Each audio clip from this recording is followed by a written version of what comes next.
हमारे यहां ईश्वर के अलावा कुछ और चीजें भी रहती हैं, तो उनके बारे में भी निर्णय कर लेते हैं, उनके बारे में भी जान लेते हैं। वो चीजें क्या होती हैं मैं बता देता हूं। भूत, भूत सुने हैं कि नहीं सुने?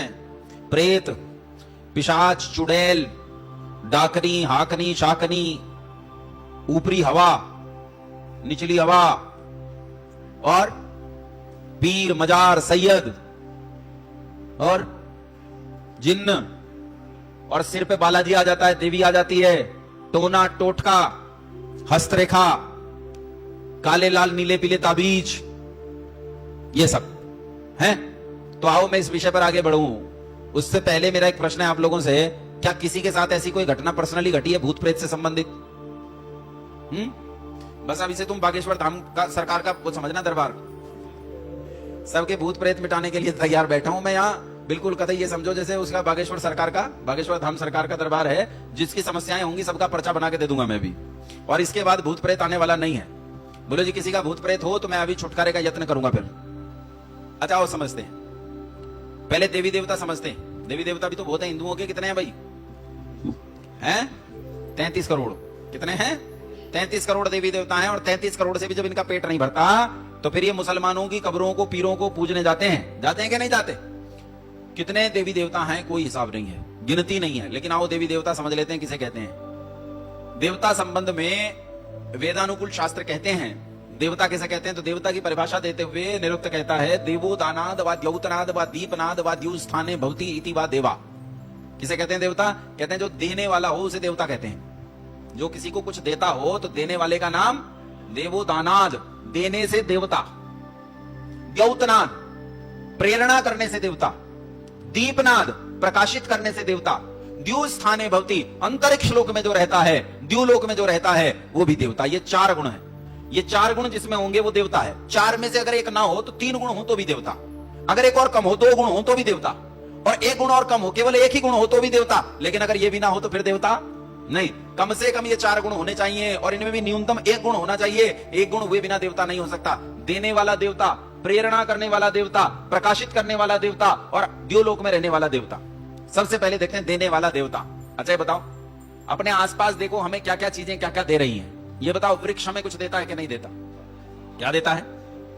हैं? अरे पत्ते देता है, फल देता है, फूल देता है, छाल देता है, लकड़ी देता है, औषधि देता है, ऑक्सीजन देता है, और पता नहीं क्या क्या देता है, गिनती नहीं कर सकते। भूक्षरण देता है, भूक्षरण को रोकता है। भूमि कटने लगे ना बरसात में, उसे रोकने का काम भी पेड़ करता है। तो पेड़ हमें बहुत कुछ देता है। तो बोलो देवता हुआ कि नहीं हुआ? अरे हाँ ना बोल पड़ो। और पिताजी, अरे पिताजी देवता है कि नहीं है? है कि नहीं है? कुछ देता है कि नहीं देता? तुम्हारे पेट में दनाती देता है कि नहीं देता? खाते कैसे हो? हैं? वही देता है तभी खाते हो, और उसे देवता नहीं मानते हो। इससे बढ़िया देवता, इससे बड़ा देवता संसार में दूसरा कोई नहीं है। पिता जैसा देवता हो ही नहीं सकता। पिता जब पुत्र से हारता है तो प्रसन्न होता है। ऐसा एक ही देवता है जो पुत्र से हार कर प्रसन्न होता है। संसार में किसी को हार अच्छी नहीं लगती, लेकिन जब इसका पुत्र इसे किसी युद्ध में पराजित कर देता है तो पिता प्रसन्न होता है और शाबाशी देता है, वाह क्या बढ़िया खेला तू, है। इससे सुंदर देवता। और माँ, माँ क्या हो गई बोलो? क्या हो गई? देवी हो गई। और दादा देवता, और दादी देवी। हुई कि नहीं हुई? देने वाला और प्रेरणा करने वाला। लेकिन प्रेरणा कैसी? उन्नति की प्रेरणा। प्रेरणा कैसी? अच्छाई की प्रेरणा। ये प्रेरणा नहीं ले एक बोतल दारू पी ले, ये प्रेरणा नहीं हो सकती। ये तो बुरी बात है। प्रेरणा जो अच्छाई की प्रेरणा है उसे प्रेरणा कहते हैं। पिताजी सुबह उठ के ही तुम्हें गाली देना शुरू करते हैं, क्या कहते हैं? तुम्हें कम कहते हैं, तुम्हारी माँ को ज्यादा कहते हैं। उसे सुनाएंगे तुम्हें, लेकिन कह माँ को रहेंगे। मैं तुझसे कह रहा हूं ये रिक्शा चलाएगा, ये बर्तन मांजेगा ढाबे पे, मैं तुझे दिखाऊंगा। कहते हैं कि नहीं कहते? तुम्हारे वाले नहीं कहते, मेरे तो कहते थे। ये ढाबे पे बर्तन मांजेगा, ये रिक्शा चलाएगा, मैं तुझे दिखाऊंगा, एक दिन तुझसे भीख मंगवाएगा ये। अच्छा बताओ, क्या ईमानदारी से पिताजी ऐसा ही चाहते हैं? चाहते हैं ऐसा? कभी नहीं चाहते। वो तो चाहते हैं तुम चक्रवर्ती सम्राट बनो, इसीलिए तुम्हें प्रेरणा करना चाहते हैं, धिक्कार देकर प्रेरणा करना चाहते हैं। माँ कई बार चिढ़कर कहती है, इसने मेरा खून पी लिया है, भगवान करे कहीं मर जाए, लौट के ना आए। लेकिन क्या वो सच में ऐसा चाहती है? वो तो ये चाहती है कभी ना मरे। ये होने वाला नहीं है, लेकिन वो चाहती है ये कभी ना मरे। उसके तो मन से हमेशा यही निकलता है कि वो कभी ना मरे, हैं। एक बार झगड़कर मैं किसी से झगड़कर घर आया, घर के बाहर ही झगड़ रहा था। घर से घर झगड़ कर आया तो मेरी माँ ने मुझे मारना शुरू कर दिया सड़क पर ही। अच्छा जब वो मुझे मार रही थी तो वो पड़ोसन, वो ताई चाची जिसके बच्चों के साथ में झगड़ रहा था, जिन्हें मार रहा था, उसने देखा जब मेरी माँ मुझे मार रही है तो उसने भी बहती गंगा में हाथ धोने चाहे, उसने भी मुझे मारना शुरू कर दिया। तो मेरी माँ ने उसका हाथ पकड़ा, तू क्यों मार रही है, तू क्यों मार रही है, अपने वाले को मार, इसे हाथ लगाने की जरूरत नहीं, मैं चाहे जान से मार दूं लेकिन किसी और का हाथ लगाने नहीं दूंगी। ये माँ और बाप यही तुम्हारे देवी और देवता हैं। संसार में इनसे उत्तम और साक्षात देवी देवता तुम्हें मिलने वाला नहीं। देवो दाना द्योतना दीपनाथ, जो प्रकाशित करे उसका भी नाम देवता। बताओ संसार को प्रकाशित कौन करता है? सूर्य और चंद्रमा और तारे, जिन्हें अल्लाह तोड़ के कयामत के दिन बुझा देगा। वो ये संसार को प्रकाशित करते हैं। तो ये जो संसार को प्रकाशित कर रहे हैं इन्हीं का नाम भी देवता है। इनका नाम भी क्या है? देवता। ये भी हमें बहुत कुछ देते हैं और कहते हैं द्यू स्थाने भवती, जो अंतरिक्ष लोक में रहता है, द्यूलोक में रहता है, द्यूलोक में ग्रह नक्षत्र रहते हैं, द्यूलोक में पक्षी रहते हैं, वायु रहता है, ये सब भी हमारे लिए देवी और देवता। और ऐसे देवी और देवता होते हैं 33 कोटि। कितने होते हैं बोलो? 33 कोटि का मतलब करोड़, कोटि का मतलब श्रेणी। कोटि के दो अर्थ होते हैं, एक करोड़ और दूसरा श्रेणी। करोड़ यहां नहीं लगता है, जहां जो अर्थ होना चाहिए वहां वही अर्थ लेना चाहिए। यहां अर्थ होता है 33 प्रकार के देवता हैं। कितने प्रकार के देवता? कॉपी पेन निकालो और लिखो, लिखो 33 देवता कौन कौन से हैं? 33 देवता कौन कौन से हैं? लिखो। पहले 8 होते हैं वसु, 8 वसु, उसके नीचे लिखो 8 वसु, 8 वसु के नीचे लिखो 12 आदित्य, फिर जोड़ने भी है, नीचे लिखना 12 आदित्य, 11 रुद्र, रुद्र होते हैं 11, 8 वसु, 12 आदित्य, 11 रुद्र, 1 इंद्र और 1 प्रजापति। जोड़ो कितने हो गए? जोड़ करो इनका, कितने हो गए? कितने हो गए? 33 हो गए। हो गए ना 33? ध्यान से देखो। 8 जो पहले वसु हैं, वसु कहते हैं बसाने वाले को। वसु किसे कहते हैं? बसाने वाले को। तो बसाने वाले 8 हैं। 8 बसाने, 5 तो हैं महाभूत, पृथ्वी जल अग्नि वायु आकाश, 5 महाभूत हो गए। 3 हो गए सूर्य चंद्रमा और नक्षत्र। मेरे सौर मंडल के जो सूर्य चंद्रमा और नक्षत्र है वो 3। तो 3 और 5 कितने हो गए? 8। 8 वसु हो गए। या मैं बसाने में सहायक है, इनके बिना हम बस नहीं सकते। वायु के बिना बस सकते हो? हाँ, गर्दन तो हिला दो, हाँ कहना।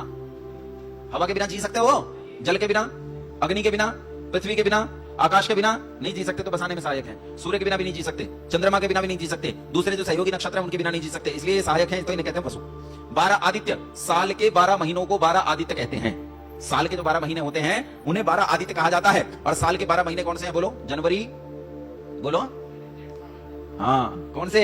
चैत्र, वैशाख, ज्येष्ठ, आषाढ़, श्रावण, जिन्हें आपके यहाँ चैत बसाख, साढ़ सावन ऐसा करके बोलते हैं ना। ये साल के 12 महीने 12 आदित्य होते हैं। ये 12 आदित्य हमें ऋतुएं देते हैं, संवत्सर देते हैं, तो ये भी देवता हैं। 11 रुद्र, शरीर में जो प्राण है ना, जो सांस है, ये सांस 10 प्रकार का होता है। प्राण, अपान, व्यान, उदान, समान, देवदत्त, धनंजय, कूर्म, कृकल, नाग। लिखो। 5 तो होते हैं स्थूल प्राण। स्थूल प्राण कौन से होते हैं? प्राण, अपान, व्यान, उदान, समान। फिर सुन लो, पहला है प्राण, दूसरा अपान, तीसरा व्यान, चौथा उदान और 5वां समान। ये 5 तो स्थूल प्राण कहलाते हैं। और 5 सूक्ष्म प्राण होते हैं। 5 सूक्ष्म प्राण हैं देवदत्त, धनंजय, कूर्म, कृकल, नाग। कितने हो गए टोटल? 5 स्थूल और 5 सूक्ष्म, कितने प्राण हो गए? 10। और 11वां जीवात्मा। ये जब शरीर को छोड़कर जाते हैं तो शरीर मर जाता है ना। तो दुनिया कहती है, उसके परिवार के लोग रोते हैं, तो ये रुलाने वाले हैं। रुलाने वाले को संस्कृत में रुद्र कहते हैं, इसलिए इन 11 को रुद्र कहते हैं। ठीक है। उसके बाद आता है क्या? अगला देवता इंद्र। इंद्र कहते हैं बिजली को, विद्युत को इंद्र कहते हैं। आकाश में जो कड़कती है उसका नाम इंद्र है। टीवी में जो देखा है ऐसा कोई नहीं होता। टीवी में देखा है? देखा है टीवी में क्या करता है वो? बादलों पे रहता है, दारू पीता रहता है हर समय, कहीं डांसर रख रखी है उसने, उर्वशी, मेनका और पता नहीं कौन कौन, हर समय उनका नाच देखता रहता है, गंदा आदमी है। और अगर कोई उपासना करने लगे, धरती पर भगवान की भक्ति करने लगे, तो वज्र लेकर उसे दौड़ने चलता है।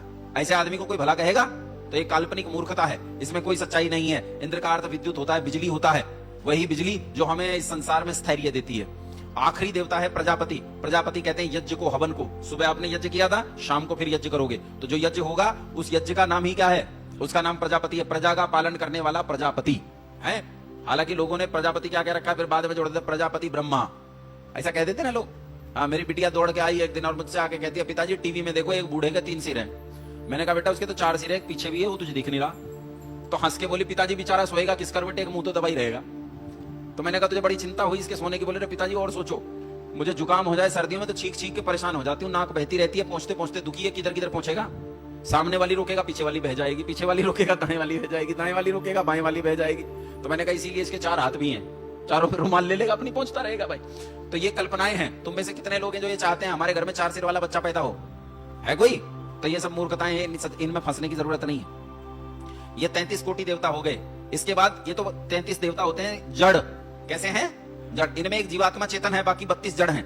और जीवात्मा भी बिना शरीर के जड़ जैसा ही है, इसलिए इन्हें जड़ देवताओं में गिनते हैं। 33 कोटि जड़ देवता और 5 होते हैं चेतन देवता। 5 चेतन देवता कौन से? ध्यान से सुनो, इधर देखो, इधर देखो। 5 चेतन देवता बाद में लिखवाऊंगा, पहले सुनो। माता, पिता, आचार्य, पति और पत्नी। कितने हो गए? 4 हुए। गिनो। माता, पिता, आचार्य, पति और पत्नी। कितने हो गए? 5 कैसे हो गए? मेरे लिए गिनो। मेरी माता, मेरे पिता, मेरे आचार्य और मेरी पत्नी। मेरा पति थोड़ा होगा। और 5वां देवता होता है अतिथि। 5वां देवता कौन सा होता है? अतिथि। अब इन 5 देवताओं की पूजा करनी चाहिए। एक पंडित जी पूजा करते हैं धरती की। धरती की पूजा कैसे करते हैं? एक मिट्टी का ढेला लेते हैं, उसके सामने बैठ के थोड़ा घंटी वंटी बजाते हैं, टन टन पुपू करते हैं, फिर थोड़ा मिठाई डालेंगे, हल्दी सिंदूर चंदन वगैरह कुछ डालेंगे, और उसके बाद उसके सामने फूल आदि चढ़ा के पूजा कर रहे हैं। और एक पूजा किसान करता है, दिन रात, सर्दी गर्मी बरसात जाड़ा, किसी भी चीज की परवाह किए बिना उसमें खेती करता है। रात के उस जनवरी की रात में खड़ा हुआ उस भयानक ठंड में उस खेती की रक्षा कर रहा होता है। बताओ धरती की सच्ची पूजा कौन कर रहा है? वो पंडित जी के ये किसान कौन कर रहा है? अर्थात जड़ देवताओं से अपने लिए यथा योग्य उपकार ले लेना, ये जड़ देवताओं की पूजा है। अपने लिए उपकार ले लेना ही जड़ देवताओं की। सूरज की पूजा कैसे करते हैं? तांबे के लोटे में पानी भरो, पानी भर के थोड़े चावल डालो, पानी लो और यहां से सूरज को जल दो। ओम रवये नमः।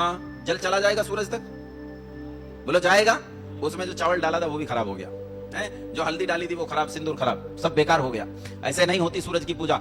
एक वैज्ञानिक जो अपनी लैब में बैठकर सोलर प्लेट तैयार करता है और सूर्य की ऊर्जा को इकट्ठी करके दुनिया के संसार के कल्याण के लिए इस्तेमाल करता है, ये सूरज की सच्ची पूजा कर रहा है। बात समझ में आई कि नहीं आई? जड़ देवताओं की पूजा का तरीका है उनसे अपने लिए यथा योग्य उपकार ले लेना, यह जड़ देवताओं की पूजा। और चेतन देवताओं की पूजा कैसी? माता पिता की पूजा कैसे करनी है? उनकी सेवा करनी है, शुश्रूषा करनी है, भोजन छादन का ध्यान रखना है, वस्त्र का ध्यान रखना है, और सबसे बड़ी पूजा, उनके सामने कभी ऊंची आवाज में नहीं बोलना है। प्रयास करो कि उनकी अधिकाधिक बातों को सुनो। कई बार माता पिता असहनीय हो जाते हैं, तब भी कितनी भयंकर परिस्थिति में आप उनके चरण स्पर्श करना नहीं छोड़ोगे। कई बार माता पिता ऐसे खतरनाक हो जाते हैं कि भैया अब इससे भगवान बचाए, तब भी उनके पैर छूना नहीं छोड़ना है। तब भी उनके लिए तुम्हारे मन में यह भाव जरूर रहना चाहिए कि इनकी सारी जिम्मेदारी मेरी है। ये माता पिता की पूजा का तरीका है।